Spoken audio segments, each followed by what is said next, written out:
কালকে মনে হয় লাস্টলি কেউ একজন কোশ্চেন করছিল আজকে শর্ট কেসের খাতায় তোমরা কি কি লিখবা। হ্যাঁ, শর্ট কেসের খাতায় পার্টিকুলারস অফ দি পেশেন্ট লিখবা।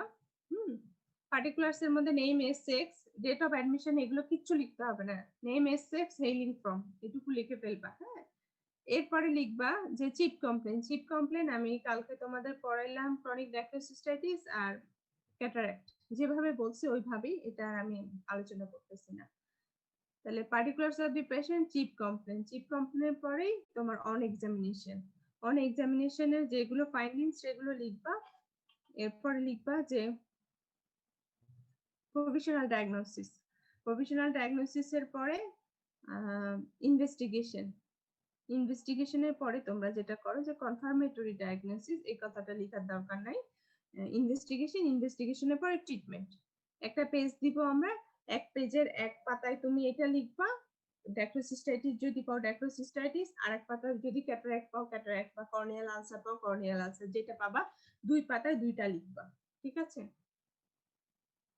এভাবে লিখবা। ক্লিয়ার হয়েছে? জি ম্যাম। আচ্ছা, এরপরে যেটা ক্যাটারাক্ট আর ক্রনিক গ্যাস্ট্রোসিস্টাইটিস আলোচনা করছিলাম, এই দুটো মনে হয় মোটামুটি শেষ করে ফেলছিলাম আলোচনায়। ক্রনিক গ্যাস্ট্রোসিস্টাইটিস ডিটেইলস কালকে 4:30 সকালে পড়াবেন। কেস ডিসকাশন আমার যতটুকু মনে হয় শেষ হয়ে গেছিল। তো তোমাদের কিছু জানার থাকলে কেস ডিসকাশন থেকে বলো, না হলে আমি কর্নিয়াল আলসারটা একটু পড়াবো। ম্যাডাম, ক্যাটারাক্টে স্মল ইনসিশন ক্যাটারাক্ট সার্জারিতে কোথায় কি ইনস্ট্রুমেন্ট ইউজ করে এটা একটু বলে দেন। এটা কালকে পড়াবো। হ্যাঁ, প্রসিডিউর স্টেশন কালকে পড়াবো। আজকে শুধু তোমাদের আমি ছবি দেখালাম এই কারণেই যে তোমরা একটু আজকে ভিডিওটা দেখে নিবা। প্রসিডিউর স্টেশন যে তিনটার বললাম, যে এসআইসিএস, স্যাক প্যাটেন্সি টেস্ট, আর হলো টনোমেট্রি। ঠিক আছে, একটু ভিডিও দেখে নিও। অ্যাপ্লানেশন টনোমেট্রি, সিএস টনোমেট্রি, দুইটারই ভিডিও দেখে নিও, তাহলে কালকে আমি যখন বলবো তখন তোমাদের বুঝতে সুবিধা হবে। ইনস্ট্রুমেন্ট আমি কালকে পড়ায় দিব। এসএসসিএস এ কি লাগে, এগুলোতে কোনটাতে কি লাগে আমি পড়ায় দিব। ঠিক আছে, ক্রনিক গ্যাস্ট্রোসিস্টাইটিস থেকে কোনো কোশ্চেন আছে? ম্যাম, একটা প্রশ্ন ছিল। বলো। গ্যাস্ট্রোসিস্টাইটিসে যদি আমরা রিগার্ডিটেশন টেস্ট নেগেটিভ পাই, তখন কি নেগেটিভ লিখবো নাকি পজিটিভ লিখবো? নেগেটিভ লিখবা, কোনো সমস্যা নেই। পজিটিভ লিখতেই হবে এমন কোনো কথা নাই। নেগেটিভ লিখবা, কোনো সমস্যা নেই। তোমার এক্সপ্লেনেশন দিতে পারলেই হবে যে কেন তুমি নেগেটিভ পাইছো, নেগেটিভ পাওয়ার পরেও কেন তুমি ক্রনিক গ্যাস্ট্রোসিস্টাইটিস বলতেছো। এগুলো এক্সপ্লেনেশন দিতে পারলেই হবে।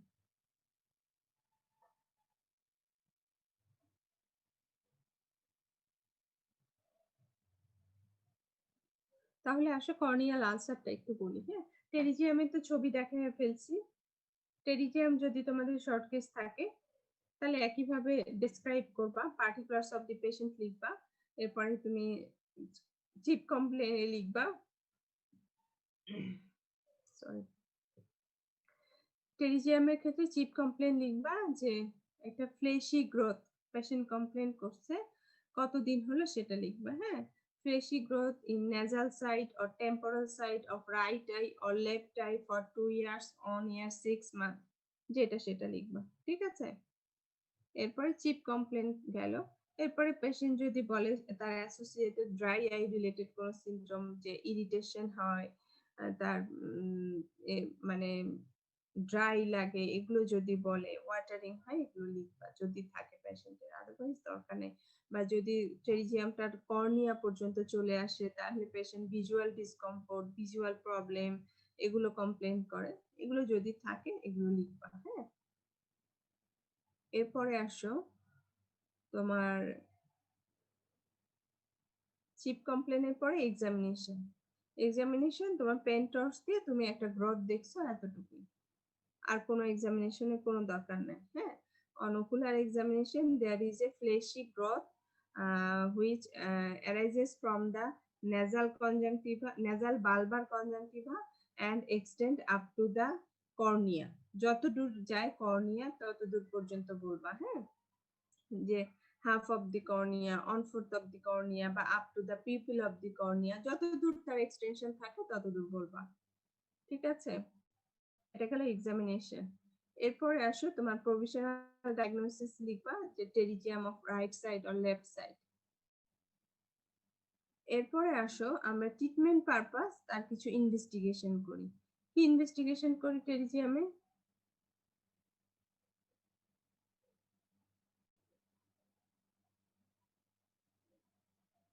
জানা আছে? তাহলে ব্লিডিং টাইম, ক্লটিং টাইম, আর পেশেন্টের এজ যদি বেশি হয় তাহলে আমরা ব্লাড সুগার করি আর ইসিজি করি। এই কটা জিনিসই করি। ইনভেস্টিগেশন গেল, এরপরে ট্রিটমেন্ট কি? আমি টেরিজিয়ামের ওখানে কিন্তু বলে ফেলছি যে ট্রিটমেন্ট কি। তাহলে পার্টিকুলারস অফ দি পেশেন্ট লিখতে পারবা। চিপ কমপ্লেনের ক্ষেত্রে কি লিখবা? যে patient complain of growth or fleshy mass in right eye or left eye, in nasal side or temporal side for 1 year, 2 year or যে ডিউরেশন পাবা সেটা লিখে দিবা। এরপরে যদি অ্যাসোসিয়েটেড পেশেন্টের ভিজুয়াল কোনো কমপ্লেন থাকে সেটা লিখবা। Visual disturbance for 6 month, watering from 6 month, যেটা থাকবে সেটা লিখবা, না থাকলে লেখার দরকার নেই। অন এক্সামিনেশন তোমার লিখবা যে there is a fleshy mass which arises from the bulbar conjunctiva in nasal side or temporal side, যে সাইডে থাকবে, and extend up to the pupil of the cornea or pupillary margin of the cornea or up to the limbus, যতটুকু থাকবে, up to the on-foot diameter of cornea, যতটুকু থাকবে ততটুকু লিখবা। হ্যাঁ, ইনভেস্টিগেশন বলে ফেলছি, ট্রিটমেন্ট বলে ফেলছি। টেরিজিয়াম থেকে আর কোনো কোশ্চেন আছে?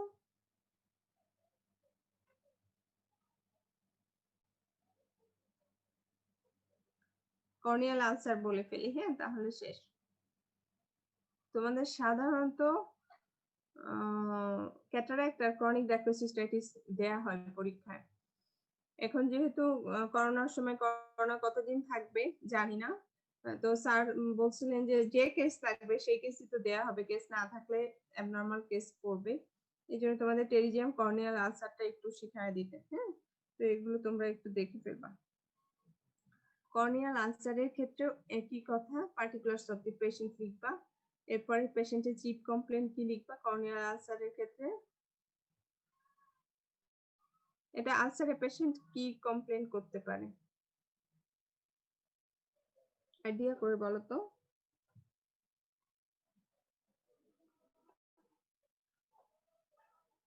তাহলে তার ভিজুয়াল ডিস্টারবেন্স থাকতে পারে, একটা ট্রমার হিস্ট্রি থাকতে পারে, আর কি একটা অপাসিটি হিস্ট্রি দিবে patient.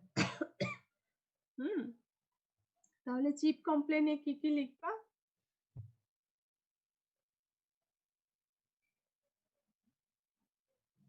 Whitish opacity in right I or left I, যে চোখে আছে, ফর 1 মান্থ 2 মান্থ, যেটা হবে সেটা লিখবা।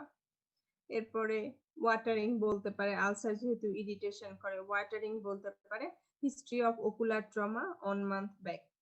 ইউজুয়ালি আলসারের চিপ কমপ্লেন এগুলোই থাকে, পেইন থাকে, রেডনেস থাকে, ওয়াটারিং থাকে, একটা অপাসিটির হিস্ট্রি দিবে পেশেন্ট, একটা ট্রমার হিস্ট্রি থাকলে থাকতে পারে।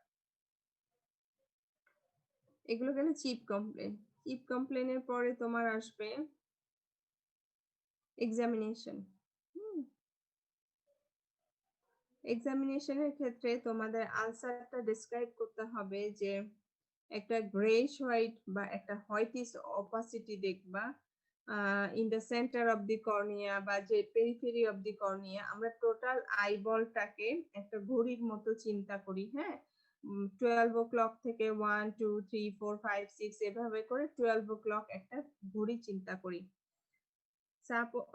এবং এটা ডেসক্রাইব করি আমরা এইভাবে, যে একটা হোয়াইটিশ অপাসিটি বা একটা greyish white opacity extending from 1 to 3 o'clock position, হ্যাঁ, বা 1 to 6 o'clock পজিশন, যদি তার এইখান থেকে এই পর্যন্ত থাকে পুরাটা জুড়ে। যদি পুরাটা থাকে তাহলে হোল অফ দি কর্নিয়া, আর যদি এরকম অল্প জায়গা জুড়ে থাকে তাহলে এক্সটেনশনটা আমরা তোমার একটা ওয়াচের মতো চিন্তা করে ও ক্লক পজিশনে আমরা এক্সটেনশনটা বলি। হ্যাঁ, তাহলে একটা হোয়াইটিশ অপাসিটি বা greyish white opacity extending from 1 to 6 o'clock position বা অন টু 9 o'clock পজিশন অথবা সেন্টার অফ দি কর্নিয়া যে জায়গায় থাকবে অথবা হোল অফ দি কর্নিয়া। এরপরে কি একটা আনসার ডেসক্রাইব করতে গেলে সাইজ বলতে হয়, সাইড বলতে হয়, তাই না? আর কি বলতে হয়? সারফেস বলতে হয়। তাহলে সারফেসে নেক্রোটিক টিস্যু ইজ প্রেজেন্ট। এরপরে কি বলতে হয়? একটা আনসার ডেসক্রিপশনে কয়টা পয়েন্ট ছিল বলো?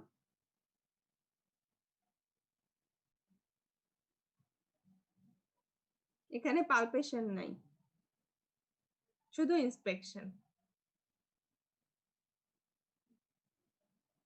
ইন্সপেকশনে যা যা দেখা যায় আমি বলে ফেলছি, শুধু বাকি আছে যে অ্যান্টেরিয়র চেম্বারে তোমার হাইপোপিয়ন আছে নাকি, কনজাংটিভাটা কনজেস্টেড নাকি, পালপেবল ফিশার হাইটটা তোমার decreased or same. Fungal corneal ulcer, bacterial corneal আলসারের মধ্যে ডিফারেন্সিয়েশনটা পড়বা, ঠিক আছে? ডিফারেন্সিয়েশনটা পড়লে বুঝবা। থিন থিন থাকে ব্যাকটেরিয়াল আলসারে, থিন এবং মুভ করে এটা পশ্চারে, পশ্চার চেঞ্জের সাথে, এবং ঠিক থাকে হলো ফাঙ্গালে এবং এটা মুভ করে না ম্যাম পশ্চার সাথে। আচ্ছা, আর হলো পালপেবল ফিশার হাইট কোনটাতে কম থাকে কোনটাতে বেশি থাকে? কম থাকে ম্যাডাম ব্যাকটেরিয়াল কর্নিয়াল আলসারে, আর কেন বেশি কম থাকে হচ্ছে থাকে? Eyelid Palpebral oedema fissure- develop করে। হ্যাঁ হ্যাঁ, লিড Lead সোলেন edema। হয়ে যায়, ইডিমেটাস হয়ে যায়, তাই না? এরপরে কি ফাঙ্গাল কর্নিয়াল আলসারে পালপেবল ফিশার হাইটটা অলমোস্ট নরমাল থাকে। হ্যাঁ, এরপরে কনজাংটিভা কনজেস্টেড। মোট কথা তোমরা যেটা বলো, এটা কেন বললাম যে তোমরা প্রায় পরীক্ষার খাতায় লিখো, এই কোশ্চেনটা আসে যে সিমটম বেশি ব্যাকটেরিয়ালে, সাইন বেশি ফাঙ্গালে। হ্যাঁ, এই কথাটা আসলে পরীক্ষার হলের কথা না, এটা তোমার মনে রাখার জন্য। তোমার পরীক্ষার হলে যেটা বলতে হবে, তোমার সিমটমটা সিমটমের মতো মনে রাখতে হবে যে পেশেন্ট পেইন কমপ্লেন বেশি করে ব্যাকটেরিয়ালে, ওয়াটারিং কমপ্লেন বেশি করে ব্যাকটেরিয়ালে। এই পেইন, ওয়াটারিং এই শব্দগুলো থাকতে হবে। Symptom more in bacterial, symptom less in fungal, এই কথাগুলো না। তাহলে কি আসতে হবে তোমার? পেইন, রেডনেস, তারপরে তোমার হলো ওয়াটারিং, এগুলো more in bacterial and less in fungal. আর সাইনে কি কি? পালপেবল ফিশার হাইট একটা সাইন, কনজাংটিভাতে কনজেশন কেমন এটা একটা সাইন, অ্যান্টেরিয়র চেম্বারে হাইপোপিয়নটা কেমন হবে এটা একটা সাইন। ঠিক আছে? তাহলে এগুলো তোমরা বলে ফেলছো, হাইপোপিয়ন কোনটাতে ঠিক হবে, কোনটাতে থিন হবে, কোনটা মুভ করবে, কোনটা করবে না, পালপেবল ফিশার হাইট কোনটাতে বেশি হবে, কোনটাতে বেশি হবে না, এগুলো তোমরা বলে ফেলছো। তাহলে এই ফাইন্ডিংস গুলোই তোমার লিখতে হবে পরীক্ষার খাতায়। যদি কর্নিয়াল আলসার থাকে, তাহলে লেখাটার শুরুটা কি হলো যে আলসারটা ডেসক্রাইব করবা, যে whitish opacity present in right eye or left eye extending from on to 9 o'clock position, and necrotic patient necrotic tissue is present in overlying surface। এরপরে আর পালপেশনের কোনো পার্ট নাই, কর্নিয়া আলসার ডেসক্রিপশন শেষ। এরপরে আসো conjunctiva is congested or not, lead is edematous or not, এরপরে anterior চেম্বারে হাইপোপিয়ন present or not, যেটা পাবা সেটা লিখবা। হ্যাঁ, এইটুকু গেল তোমার পেন্টসদের ফাইন্ডিংস। এইটুকু লেখার পরে কর্নিয়াল আলসারে ইনভেস্টিগেশনের মধ্যে আমরা যেটা করি যে ব্লাড সুগারটা হয়তো বা করাই। হ্যাঁ, আর তেমন ইনভেস্টিগেশন করাই না, সাধারণত বেশিরভাগ পেশেন্টেরই তোমার থাকে, একটা ট্রমার হিস্ট্রি থাকে, অথবা ক্রনিক ড্যাক্রোসিস্টাইটিস থেকেও কর্নিয়াল আলসার হতে পারে। হ্যাঁ, তো একটা এগুলো হিস্ট্রি থাকতে পারে, হিস্ট্রিতে সেগুলো লিখবা চিপ কমপ্লেনে। ইনভেস্টিগেশন আমরা ব্লাড সুগার ছাড়া আর তেমন কিছু করাই না। ম্যাডাম, ঠিক আছে? হ্যাঁ, এখানে পজিটিভ এজেন্ট জানার জন্য কি আমরা কোনো ইনভেস্টিগেশন করব না নাকি? আচ্ছা আচ্ছা, ভুলে গেছি আমি। হ্যাঁ ঠিক আছে, পজিটিভ হ্যাঁ ইনভেস্টিগেশন করি আমরা, যেটা যে আসলে আমরা এখানে প্র্যাকটিস করি না তো সেজন্য বলে ফেলি, ভুলে গেছি। যেটা যে হলো স্ক্র্যাপিং, আর হলো নামটা কি বলো তো, তোমরা তো রিসেন্টলি করছো, আমার মাথায় আসতেছে না নামটা। স্ক্র্যাপিং করি আমরা, scraping and gram staining and potassium hydroxide staining. হ্যাঁ, scraping, gram staining and potassium hydroxide staining. Gram staining দিয়ে আমরা কোন অর্গানিজম দেখবো, গ্রাম পজিটিভ নেগেটিভ এগুলো দেখবো। আর দিয়ে কি দেখবো, পটাশিয়াম হাইড্রোক্সাইড দিয়ে কি দেখবো, culture and sensitivity ma'am, culture and sensitivity কোন স্টেনিং ব্যাকটেরিয়া বা করবো সাথে কালচার সেন্সিটিভিটি করবো। স্টেনিং তো বলতে হবে আগে, শুধু কালচার সেন্সিটিভিটি না তো। ঠিক জি আছে, ম্যাম।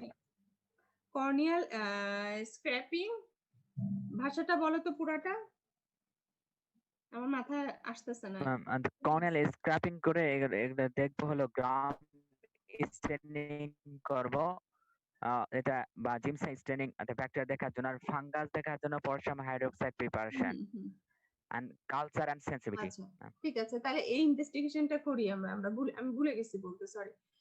তো এরপরে যেটা যে ইনভেস্টিগেশনের পরে ট্রিটমেন্ট করি আমরা। ট্রিটমেন্ট কি করি, যদি ব্যাকটেরিয়াল হয় তাহলে আমরা সিস্টেমিক অ্যান্টিবায়োটিক তো দেই আমরা। সিপ্রোফ্লক্সাসিন ইউজুয়ালি শুরু করি, সিপ্রোফ্লক্সাসিন 750 মিলিগ্রাম, হ্যাঁ 500 না, 750 মিলিগ্রাম বিডি ডোজে দিই আমরা, কারণ সিপ্রোফ্লক্সাসিনের বেটার পেনিট্রেশন। আর যদি দেখি যে তোমার ইনফ্লামেশন অনেক বেশি, তখন হয়তো বা সেফট্রিয়াক্সিন ইনজেকশন দিয়ে দিই, হ্যাঁ। তো সিস্টেমিক অ্যান্টিবায়োটিক দিব আমরা, পেইন কিলার দিই, অ্যান্টি আলসারেন্ট দিই। এরপরে এগুলো গেল সিস্টেমিক। লোকালের মধ্যে যেটা antibacterial drop, moxifloxacin, levofloxacin, ciprofloxacin, এগুলো কয়েকটা নাম লিখে দিবা। ড্রপ আওয়ারলি দিই আমরা। রাতে হলো অ্যান্টিবায়োটিক অয়েনমেন্ট দিই। এরপরে যেটা দিই যে আমরা অ্যাট্রোপিন ড্রপ দিই, হ্যাঁ। এইটা হলে অ্যাট্রোপিন ড্রপটা কেন দিই এটা ভাইভাতে জিজ্ঞেস করে, হ্যাঁ।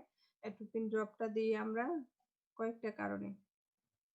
ইনফ্লামেশন কমায়, সিলিয়ারি স্পাজম কমায়, সিলিয়ারি স্পাজম কমলে পেশেন্টের পেইন রিলিফ হয়, সাইনিকিয়া প্রিভেনশন করে, হ্যাঁ। এগুলো কারণে আমরা অ্যাট্রোপিন ড্রপটা দিই। এরপরে যেটা অ্যাট্রোপিন ড্রপ, এবং আমরা যেটা প্র্যাকটিস করি, ব্যাকটেরিয়াল হইলে তো তুমি ব্যাকটেরিয়াল দিবা, ফাঙ্গাল হইলে ফাঙ্গাল দিবা। যেহেতু আমরা তোমার এভাবে কালচার করি না বা স্টেনিং করি না, এবং বেশিরভাগ ক্ষেত্রে দেখা যায় যে তোমাদের থাকে, সুপার অ্যাডেড ইনফেকশন থাকে, হয় মানে মিক্সড ইনফেকশন থাকে, সুপার অ্যাডেড না, মিক্সড ইনফেকশন থাকে, ফাঙ্গালও থাকে ব্যাকটেরিয়ালও থাকে। এই জন্য আমরা সব ক্ষেত্রেই দেখা যায় যে মোটামুটি অ্যান্টিব্যাকটেরিয়াল অ্যান্টিফাঙ্গাল দুইটা কাভারেজই দিই। অ্যান্টিফাঙ্গাল ড্রপের মধ্যে তোমার কি কি আছে? নিস্ট্রাটিন এটা আছে। আর কি আছে? ক্লোথিমাজল, মাইকোনাজল। আচ্ছা, এগুলো ড্রপ ফর্মেও আছে, আর ফর্মেও আছে, ওয়েনমেন্ট ফর্মেও আছে, হ্যাঁ। আমরা ড্রপ গুলো দিনের বেলা দিই আওয়ারলি, আর ওয়েনমেন্ট ফর্মটা রাতে দিই, ঠিক আছে। ট্রিটমেন্ট গেল। এরপরে এগুলো গেল মেডিকেল ট্রিটমেন্ট। মেডিকেল ট্রিটমেন্টের পরে যদি ট্রিটমেন্ট ফেইলড হয়, তখন তোমাকে সার্জিক্যাল ট্রিটমেন্টে যেতে হবে। কর্নিয়াল আলসারে সার্জিক্যাল ট্রিটমেন্ট অপশন কি কি আছে? কর্নিয়া তো স্যার পড়িয়েছেন, বলো তো। আলমা স্যার পড়াইছেন না কর্নিয়া? ম্যাডাম সার্জিক আলসার ডিব্রাইভমেন্ট করতে পারি, দেন ম্যাডাম টার্সোরেফি, তারপরে ম্যাম এরপর পারফোরেশন হলে কনজাংটিভাল হোর্ডিং, এরপরে কেরাটোপ্লাস্টি ম্যাম। আচ্ছা, ভালো বলছো। Conjunctival hoarding, amniotic membrane graft, হ্যাঁ মোটামুটি বলে ফেলছো তোমরা সবাই। Amniotic membrane graft. আরেকটা অপশন আছে মনে হয়, যে যদি লেস দ্যান 2 মিলিমিটার হয় পারফোরেশন সাইজ, তখন ওই যে গ্লু দিয়ে করা হয় না, উইথ ব্যান্ডেজ কন্টাক্ট লেন্স, এনবিউটারাইল, গ্লুটার পুরা নামটা পড়ে ফেলো। অ্যাডহেসিভ গ্লু একটা আছে, এটা ধরে অনেক সময় মশারি থেকে স্যার আসলে, আমি এখন নাম মনে নেই। এনবিউটারাইল শুধু মনে আছে, তারপর একটু মনে নেই। মশারি ঠাকুর স্যার আসলে এটা মাঝে মাঝে ধরে, হ্যাঁ। তো এই অ্যাডহেসিভ গ্লু দেওয়ার পরে ব্যান্ডেজ কন্টাক্ট লেন্স দেওয়া হয়। তাহলে 1 নাম্বার বললা তোমরা স্ক্র্যাপিং, 2 নাম্বার বললা টার্সোগ্রাফি, 3 নাম্বার বললাম কনজাংটিভাল হুডিং, 4 নাম্বার বললাম আমি অ্যামনিওটিক মেমব্রেন গ্রাফট। আর যদি পারফোরেশন হয়ে যায় লেস দ্যান 2 মিলিমিটার সাইজ, তাহলে adhesive glue with bandage contact lens. Adhesive গ্লুটার পুরো নামটা পড়ে ফেলো, হ্যাঁ, adhesive glue with bandage contact lens. এরপরে 6 নাম্বার, যে যদি প্যানঅফথ্যালমাইটিস ডেভেলপ করে যায় তাহলে ইভিসেরেশন করতে হবে, হ্যাঁ, এটা হলো ট্রিটমেন্ট। কর্নিয়াল আলসার থেকে কোনো কোশ্চেন আছে আর? শর্টকিস থাকলে লিখতে পারবা তো কর্নিয়াল আলসার?